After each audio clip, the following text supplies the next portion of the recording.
This is a podcast about our lived experience, which unfortunately includes infant death and subsequent mental health struggles.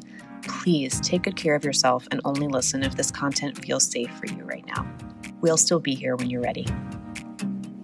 Hi, I'm Judith. And I'm Alina. We both lost babies to SIDS in winter 2021. In the throes of grief, I reached out to a stranger on the internet and our friendship was born. In the years since, we've been working hard to survive, rebuild, and navigate the continual challenges that have come our way, including divorce, Job loss, dating while bereaved, moving multiple times, health scares, pregnancy and parenting a living child, starting new jobs, and so much more. We are tired. Happily ever after is out of the question for us, but this podcast documents our journeys to happier ever after because we believe life after loss is worth living. So join us as we laugh, cry until we laugh. Welcome to As Long As I'm Living podcast. We're so glad you're here.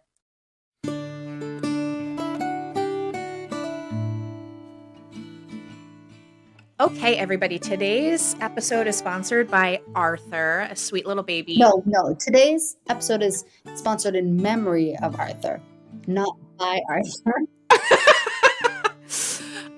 So Arthur is not sponsoring this episode, but his loving mom, Lindy, dad, Alan, older sister, Harper, and younger brother, Hayes, are sponsoring this episode in his memory.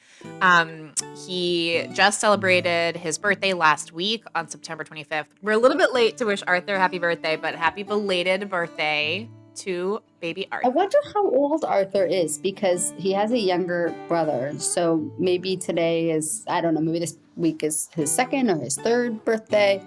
I always like to keep track a little bit so I could be like, what do 2-year-old boys like? And think a little bit about Arthur. So during her pregnancy, Lindy had a serious craving for bananas. And so we like to think of... Yum.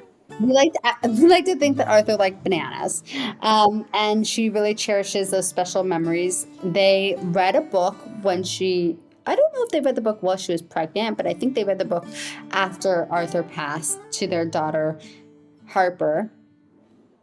And the book is called The Moon is Always Round, and Harper...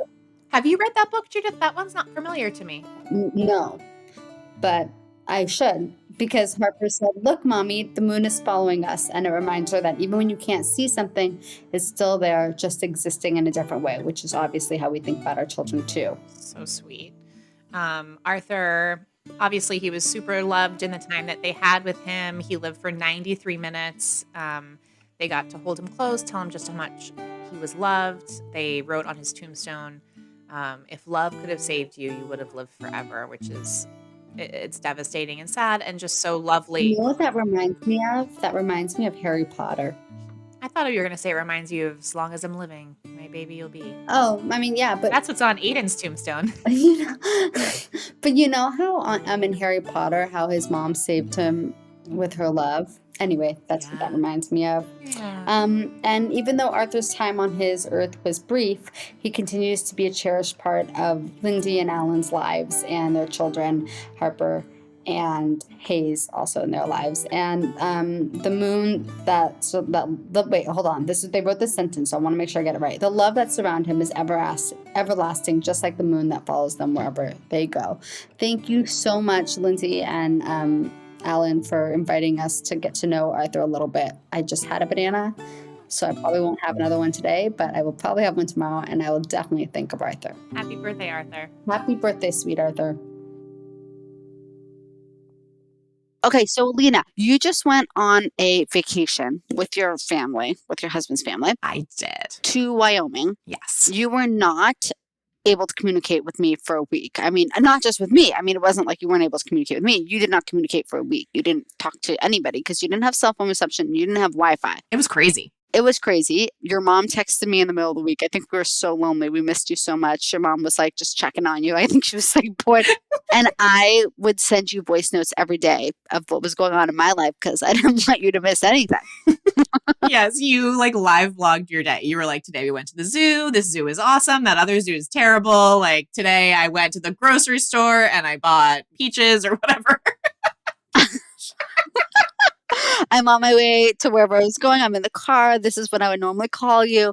So I kept you like completely updated on my life, but I actually haven't heard what was going on with you because you did not reciprocate No, I did not. Well, I didn't have cell service. How would I send you anything? Okay, so what did I miss? So the main thing that I want to talk about is I had some big pregnancy after loss feelings and incidents while I was there. And if you listen to the pregnancy announcement episode, which we actually just recorded like 5 minutes ago, but it's going to come out a couple of weeks before. It's called Quinn is 4 and a Big Brother. If you listen to that, we talked a lot about how I've been doing so great, which I have been. I've been pretty calm, chill, no big meltdowns. And I have definitely felt things have come up for me emotionally, but no baby trauma things have come up for me until this trip. I've been very even keeled, feet on the ground about the baby. I've definitely had some like trauma around how my marriage ended and trauma around like my body, my relationship to my body that is reminiscent of the time after he died, like my boobs, like just like things about my body. Those things have been hard, but nothing relating to dead baby has come up for me until this trip. Okay. And it was a doozy. Now, before I get into all these things that I felt, I want everybody to just like bear with me because I feel like I'm about to say like literally the most dumb, obvious pregnancy after loss thoughts. But this is my first time going through this. So I need everybody to bear with me. I'm saying it to you, Judith, but like I'm also saying it to the listeners. Like you're going to be like, yeah, duh, Alina. It's hard. I won't say that. I might think that, but I won't say that. And I think something that I was actually mulling over on the trip home when I was like starting to process all the feelings that I felt is I can imagine if I had done this significantly sooner after the loss, it would all kind of be lumped together. Like the baby dies and then the new baby comes and the whole thing is very traumatic. For me, they're very separate. Like the loss, the recovery from the loss was an era. And now I'm in a completely separate pregnancy after loss era. And so I'm very much able to tease out like, this is a pregnancy after loss thing. This is a dead baby thing. Like those feel very different in my mind in a way that probably wouldn't be true if it had happened more smushed together. Like I think your pregnancy with your daughter was very much like very traumatic, all mixed in, all bad, all in the mix. Very bad, very, very bad. Yeah. Okay. I'm listening. Okay. So we got to this, we stayed at a dude ranch and it was a small little property that had about 20 guests and about 20 staff people. And it was like a family, all the meals were like family style with all of the guests. And it was very much like a community experience. So like the whole point is like you get to know your fellow guests, you like meet the horses, you go on trail rides with people, like you split up with your family and do like things with other people at the whatever. I didn't know all that at the beginning of the trip. I was heading into this trip thinking I was going to get to spend a whole week alone. Like I was going to get to do yoga. I was going to get to paint. I was going to get to read. And I did do all those things, but I made a fatal miscalculation on the first day and didn't tell anybody that I had a dead baby. And I paid the price. So is this your first? Is this your first? Well, nobody asked, is this your first? But everyone assumed it was my first. And this is, I'm visibly pregnant now. I'm obviously pregnant. And because I wasn't able to do any of the dude ranch activities like horseback riding or gun shooting or whatever because of the pregnancy, also I wouldn't have wanted to do some of the things anyway, whatever. All that people had to talk to me about was the baby. Like that was the extent of the small talk. And it was so bad, Judith. It was so bad. So I got there on Sunday. We left on Saturday morning. I had hours long meltdowns on Tuesday and Thursday where I felt completely alone in the world. I felt like I was losing my mind. Like I was beside myself, like crying, like the kind of crying where you're like howling. There was one time my husband like came in to check on me and I was like crying in his arms. And I turned to him and I was like, I forgot how it feels to be so sad. You feel like it's killing you, like you're dying. Like I was so sad. So sad. I missed you so much.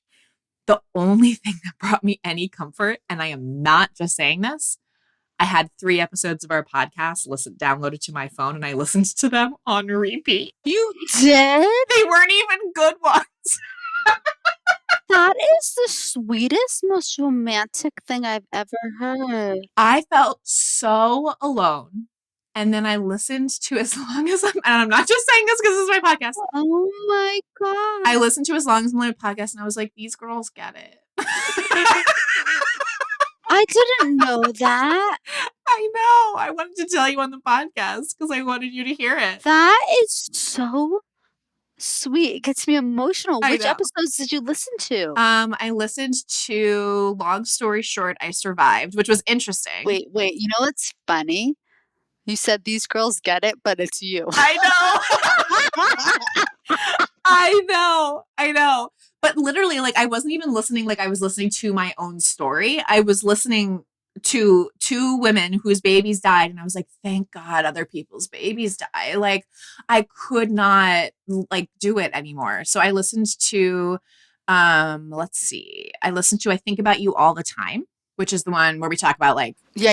I remember that one. And then Judith is Pregnant, Alina is Not, which, again, was a weird one for me to listen to, but it was what I had downloaded on my phone, so I had to listen to it.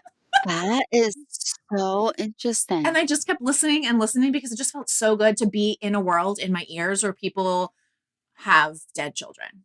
You like us? I like us. I really like us. It was so silly. Well, listen.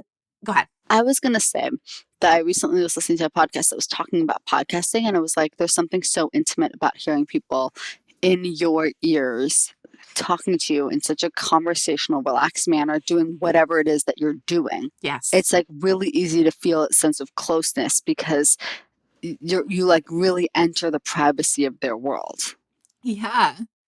And I am serious. I think that was the first time. I feel like you may have done this one other time where you listened for comfort to the podcast. I've listened to our podcast before. I don't typically listen to our own podcast for my own comfort. I think this was the first time. And I was really listening like a listener. And I was like, holy shit. No wonder people find this comforting. Like, I feel significantly better. Well, can you go, what made you feel like, what was bringing on these huge griefy feelings for you? Oh my gosh. Okay. So I'm going to try to tell these anecdotes in an order where they get increasingly bad, but it will be challenging because they were all over the place. Literally, it was an assault. Every meal was a communal meal. And the whole point was you were supposed to like migrate. So we would wind up sitting with different people at every meal. And different people would be like, do you know when you're due? Oh, I'm due in February. Like, oh, you're big for being due in February. Someone said that to you? Multiple people said that. Someone said, oh, I was guessing when you were due and I was guessing January. I'm surprised you're not due till February. Is it early February? And I was like, no, it's late February. And she was like, wow.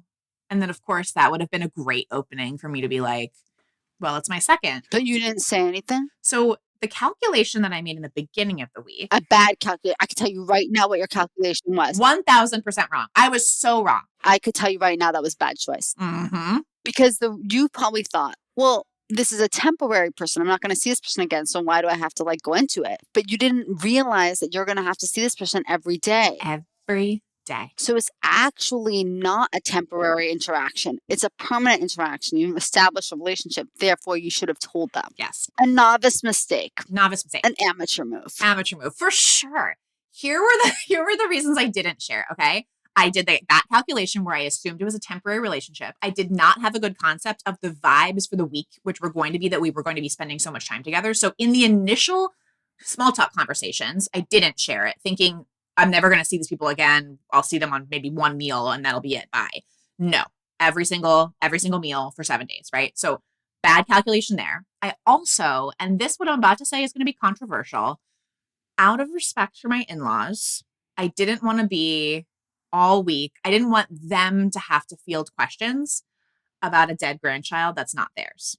And it's a complicated story to tell because if I say, oh, this is my second, my first died, the assumption is always that my husband is Quinn's father, which he's not. I hear you. I see where the complication took a turn, and that's a really complicated matter. Yes, yes. And the other part of the miscalculation was typically people don't talk to me about babies. So if someone said to me 6 months ago, do you have kids? I would have said no, maybe. I might have made that calculation, right? And then that would have been the end of the conversation. Now I'm walking around visibly 15 weeks pregnant And it's all anybody wants to talk about. Could have told you that. And I did not make that. This is what I'm saying. Like, I did not make that calculation correct. And I need to officially recalibrate when I say about Quinn, because now I'm entering a stage and a life of whatever, where people are going to start talking to me about children. And I have to be more proactive than I've had to be in the past. I want to add another piece, which is you were pregnant in COVID. Mm-hmm. And I know because I was pregnant in COVID. Mm-hmm. And then I had a newborn in COVID. Then that one died. Then I was pregnant in quasi-COVID, had a newborn in quasi-COVID, which I would say is 2022. Yes. Now I had a pregnancy in 2024, no COVID, newborn and no COVID. And here's what I've learned. In no COVID land, everybody's in your business. You see people and people see you growing and changing. So they always want to talk about it. They always want to ask how many weeks you have left. Like, people are into it. They're going to want to talk to you about it. When you were in COVID and you were pregnant, no one was talking to you. You weren't seeing people. They were giving you a wider berth than the average person because they didn't want to get you sick. Right. And then when you have a newborn, they're so up in it. Everyone wants to be like up in it and talk to you about it. So now I would say being pregnant in a non-COVID world is a communal experience.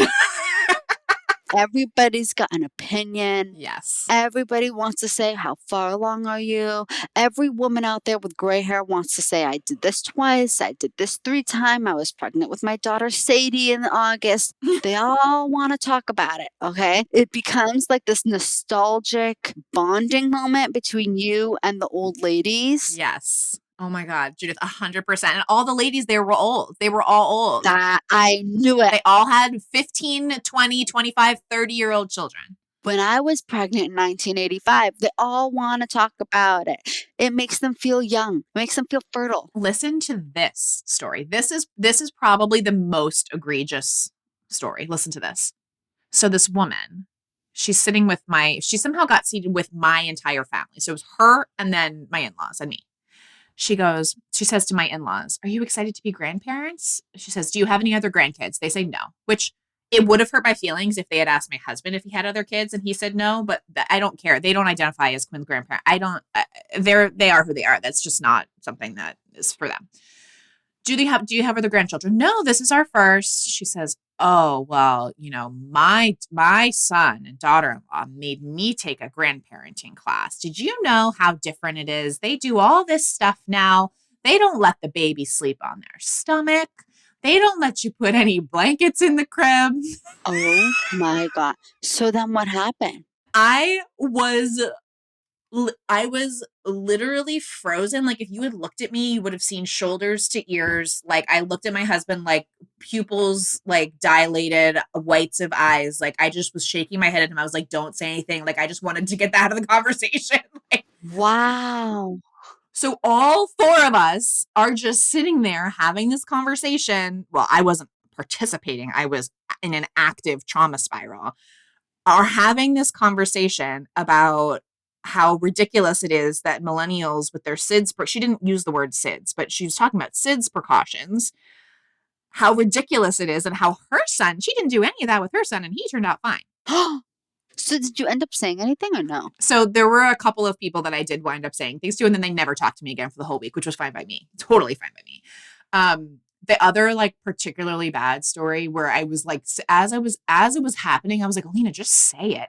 But I got to the point where I was so fragile that I was like a walking nerve, and I didn't feel like I could handle their reaction. You know how that gets? 100%. I'm usually very resilient to like the shock and awe. If you listen to the Long Story Short, I Survived episode, we talk about this. I'm so used to saying it, but I was already so damaged by the small talk that I didn't feel equipped to handle the reactions. But I want to add something for our audience just to say this, that Alina, you don't typically talk to strangers. No, I don't. You don't typically make small talk. No. You don't live in a world where you have to make small talk. So this is probably really hard for you.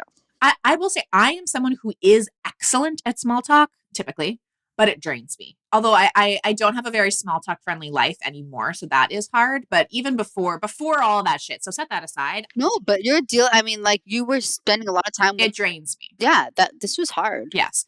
And so there was this other, like, particularly bad. So that other thing about the SIDS and the blankets, that was really bad. That is bad. The second worst was when there were these two older sisters. They were like probably in their late 60s, maybe early 70s. And one of them was like, so are you reading any of the, books? She said, I read What to Expect When You're Expecting. And I said, no, I'm kind of just winging it. And she said, what about birth books? Are you nervous to give birth? And you still said nothing. I said nothing. Judith, I was like, I can totally understand.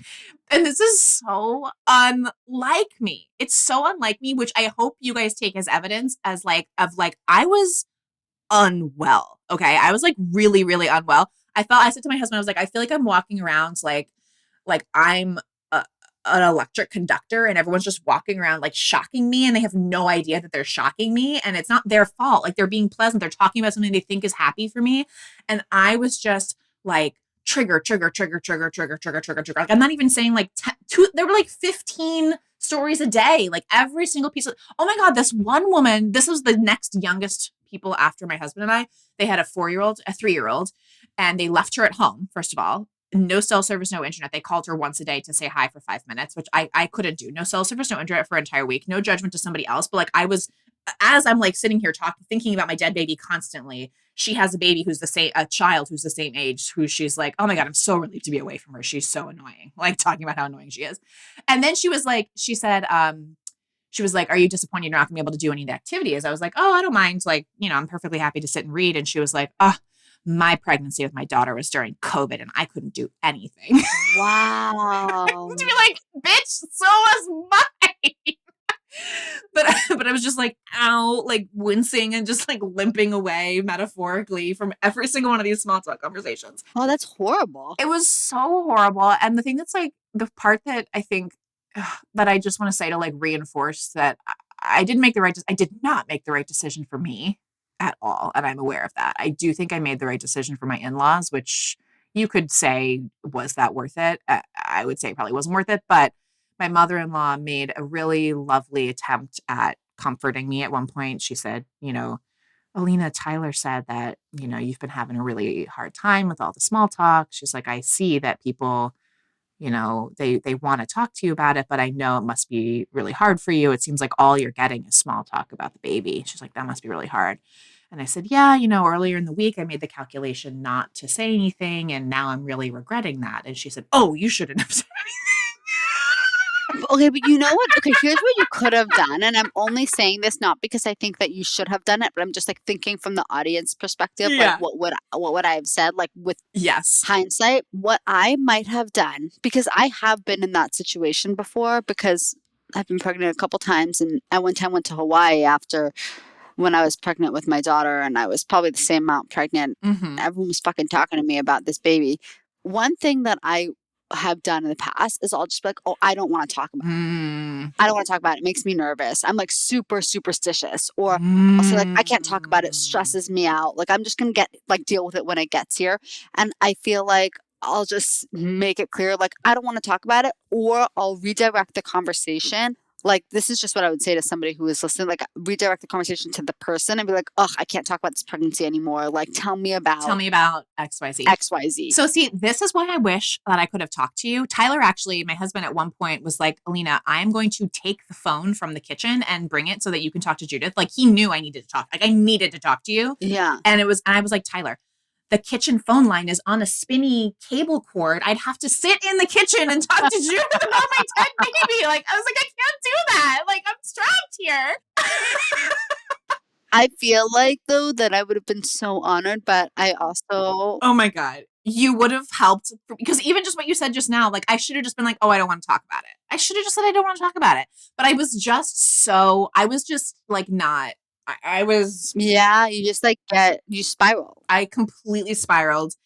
And I'm not kidding. One of the only things that brought me comfort was listening to our podcast. Alina, that is so hard. It was awful. I have been in that situation where people want to make small talk about it. And I have been there. And oh my God, I totally know how hard it is. It's bad. And this is me formally saying pregnancy after loss is hard.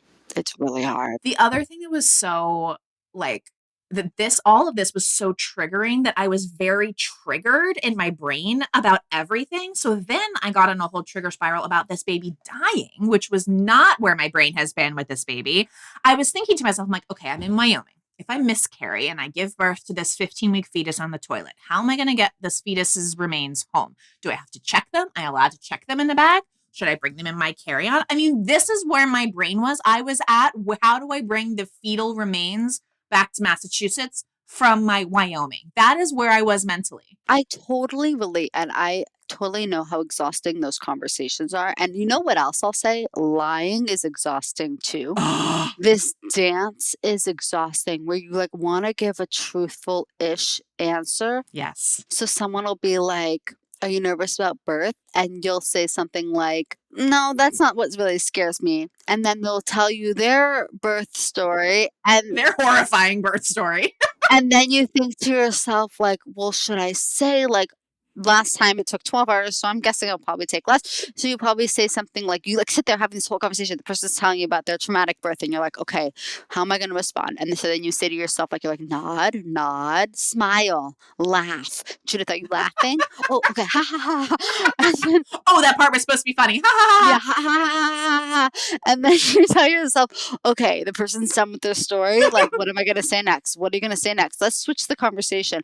Oh, have you been fly fishing? or they'll like want to talk to you about like they wanted birth. To say everything. The birth. Have you started buying clothes yet? What are you doing about the nursery? Like, or they'll say like, they always want to talk about the gender. They love the gender. Oh my God, they love the gender. Are you excited to have a girl? Did you want a boy? Oh my God. And then I would always say, because then I would say, this is what always happened. I'll be like, oh, it's a boy. And they'll be like, oh, you have a girl and a boy. That's perfect. And then in my head, my initial thought would be to say like, well, actually I have two boys, but I couldn't say that. So you're like sitting there and you'll be like, yeah, I'm happy with everything. I would have been happy either way. Or like, I'm just grateful for healthy. All I care about is healthy and happy. Like you give these sidestep answers that aren't really answers, but it's like you just kind of want to like get the moment over with. So you have to say something generic enough that they can like interpret it how they want. I remember when I was pregnant with my daughter, people would be like, is this your first? And I would say, it's my first girl. And then they would say, so you have a boy? And then I would say, oh, it's just my first daughter. And then I would say, do you have any girls? Like I would like you're like having this dance, which is such an exhausting conversation to have. And the thing is, you're like doing it. I need everybody to know, like, I don't think there was any part of me that was at all ever doing this for my sake. For my sake, I'll tell people. Like, I don't care. Yeah. The whole time I was like, how am I going to minimize awkwardness for these people on vacation and for my in-laws? Yeah. Right? Because like, I'll say it, like, I don't care. But like and when I did tell a couple of people, like it went over like a lead balloon. And then they literally avoided me, like actively. I would see them come in the room and realize the only chair was next to me and walk back out. Wow. Like it was all these boomers, these waspy boomers on vacation, like they do not handle baby loss. Well, another thing I would say that was like a good coping mechanism was with this most recent pregnancy. It was summer. So they would like want to talk about the pregnancy. And I would spend the entire time talking about how bad it is being pregnant in July. And I like, because it was just like a neutral topic. And that was your only time being pregnant in July. So you could keep it very contained. And it was the only time and so then they would say something like, is this your first? And I'd be like, no, I have other kids. And they'd be, how many? And I'd be like, but this is my first time being pregnant in July. And let me tell you, would not recommend it. Next time, I'm going to close my legs in December. That's what I would tell everybody who asked. And then they would say, that was like my go-to conversation. And then they would say, oh, I had my son in December. And instead of being like, oh, I had a son in December, like whatever, I would just be like, well, at least it wasn't 100 degrees. Better not, like I would just have an entire conversation with myself about being pregnant in the summer because I didn't want to have a conversation about anything else. So basically my point is that like you end up just having these nonsensical conversations that make no sense, that are like dancing around this ridiculous thing. I wonder what they thought about me, because I probably seemed like such a standoffish lunatic. Nothing, Alina. I'll tell you why they think nothing, because they're self-absorbed. They just wanted to talk about their shit. They just want to talk about their shit. And what makes me feel when I am not the version of myself that is honest and upfront, it's like I'm closed off in other ways, and I can't really enjoy the conversation. I don't feel like I can connect. I don't feel like I can take away the beauty of a human interaction in the way that I was not myself. Yeah, you're not yourself. So then the entire week you're having these bullshit conversations that don't really get anywhere, and you end up feeling so drained, and you don't get to really get to know the person. And I actually think there's this beautiful humanity that comes when you share something vulnerable and the person shares something vulnerable, and you can just speak openly. But without it, it's just this plastic, artificial conversation that is exhausting and draining. Yeah, it was so bad to just be they were seeing me. I mean, you guys all so many of you know, they were seeing me as a first-time mom, and I'm already a mom. Yeah. And my baby's dead. My kid is dead. I have a 4-year-old. Yes. And they would say oh, you're glowing. And I would think to myself, I was sobbing on the floor literally 14 minutes ago, and I came in to get a snack. So shut the fuck up. I am not glowing. Because they just want to hear themselves say words. They just want to hear themselves talk. I don't want to be that kind of old lady. But I want you to know that if I'm 60, okay, and any of you guys meet me in a Wyoming dude ranch and you tell me that you lost a child, I swear to fucking God, I will love you so much. I would be happy to talk to you. I want to get to know you. Or you lost your husband to brain cancer. Or your mom you have a complicated relationship with your mom, whatever. I'm happy to talk about it. Well, I just feel I hope I'm the type of person for the rest of my life that people feel like they can be their honest and true and authentic selves with. And I want to be the person that people feel oh, I want to sit next to her because I want to talk about my life. I want to have a real conversation. That's Aiden and Quinn's legacy for us. Yes. I hope that no one ever feels they have to lie to me about if this is their first, second, or third pregnancy, or if this is their first, second, or third husband. I want to make people feel safe and comfortable. Yeah. So if you find me in a dude ranch, tell me what's going on. We want to know. I want to know. And I don't even like fly fishing. I've never done it, but I don't think I'd like it. It sounds kind of boring. Oh my God. But I do like horseback riding, but I don't really want to shoot things, although I have done archery. That was the most Judith end of an episode. Do you guys want to hear the voice memos that I left for Alina?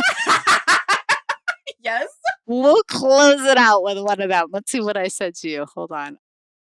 I also got a text from your mom today. I think she's really missing you. But she just asked about how I'm doing. But I told her I missed you. And I discovered Chapel Roan. I think it's Chapel, not Chappelle. But I'm a millennial, so do I know. And I just discovered Chapel. I feel like I finally understand what all this feminine phenomenon is about. And it turns out Chapel is great. So I'm really enjoying the Chapel. And I've been going on walks and listening to her, them, they. I don't know how they identify. And I'm enjoying it. So I would recommend while you are traveling to listen to the feminine phenomenon or some pink pool party or something like that. But it's been really, I feel like I've learned a lot about the next generation because the music to me kind of has an 80s vibe, which I think is a fun new look. To all of our wonderful new friends, we want to hear from you. Email us at aslongasimlivingpodcast@gmail.com and follow us on Instagram at aslongasimlivingpodcast. We'll get back to you as soon as our grieving brains allow. Yay!